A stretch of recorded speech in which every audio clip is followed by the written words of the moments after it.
کہ مصلحین پیدا ہوتے ہیں، ریفارمرز پیدا ہوتے ہیں۔ ہمارے ہاں جو سو کالڈ نام نہاد سوڈو انٹلیکچوئلز ہیں، وہ کون ہیں؟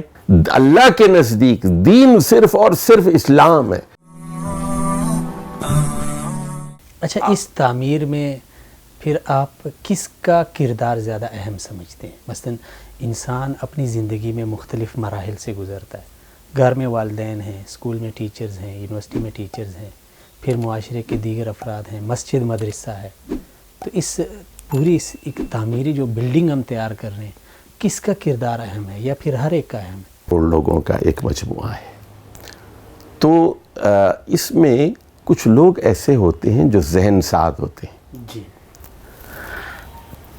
اور پھر ان کے اثرات تعلیم یافتہ طبقے پر پڑتے ہیں، اور اس تعلیم یافتہ طبقے کے اثرات نیم تعلیم یافتہ افراد پر پڑتے ہیں، اور نیم تعلیم یافتہ افراد کے اثرات جاہلوں پر پڑتے ہیں۔ جی، یعنی قیادت کے اثرات، لیڈرشپ کے اثرات نیچے عوام تک جاتے ہیں۔ اب لیڈرشپ سے مراد سیاسی لیڈرشپ کی بات نہیں کر رہا ہوں میں، بلکہ مصلحین پیدا ہوتے ہیں، ریفارمرز پیدا ہوتے ہیں، جو معاشرے کو ایک نئی فکر دیتے ہیں۔ تو یہ ان میں علماء بھی ہوتے ہیں، دانشور بھی ہوتے ہیں، ادیب اور شاعر بھی ہوتے ہیں، مفکر بھی ہوتے ہیں۔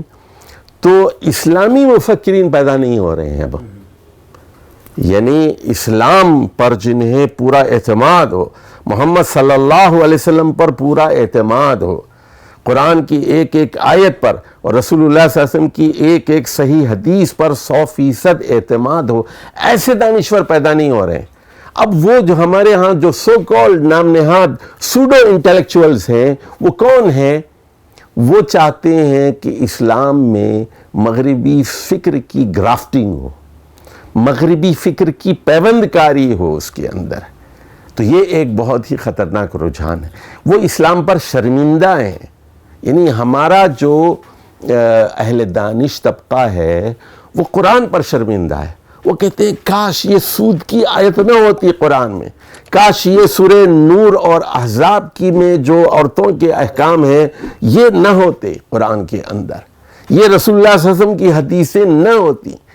تو یہ مغربی مرعوبیت کا ایک نتیجہ جو ظاہر ہوا ہے کہ اب ہم پیوند کاری چاہتے ہیں، حالانکہ دین کیا ہے؟ دین خالص ہے، الا للہ الدین الخالص، وہ پیور ہے، اللہ کا دین ہے، یہ 100% خالص ہے۔ اور ان الدین عند اللہ الاسلام، اللہ کے نزدیک دین صرف اور صرف اسلام ہے، اور یہ ایک مکمل دین ہے، الیوم اکملت لکم دینکم، اور اس کے علاوہ کوئی اور دین قبول نہیں کیا جائے گا۔ وَمَن يَبْتَغِ غَيْرَ الْإِسْلَامِ دِينًا فَلَن يُقْبَلَ مِنْهُ، اور اس کو اصل حالت میں جوں کا توں برقرار رکھنا ہے۔ اب ہمارے ہاں لوگ کہتے ہیں اجتہاد کرو۔ اچھا، ان کے ہاں اجتہاد کا بھی ایک غلط مطلب ہے۔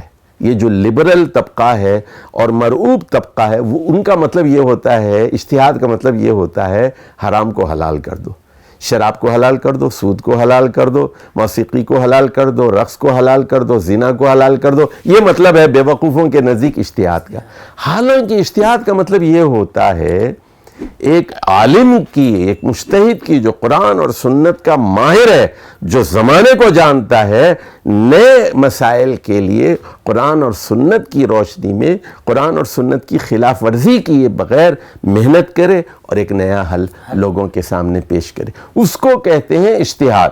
ہر آدمی اجتہاد نہیں کر سکتا، وہی کر سکتا ہے جس کو قرآن اور حدیث کے اوپر پوری طرح رسوخ حاصل ہو، اور اس سے پہلے جو مجتہدین گزرے ہیں ان کے اجتہادات پر اس کی نظر ہو، اور اصول اور ضوابط اور ان نظائر پر اس کی نگاہ ہو۔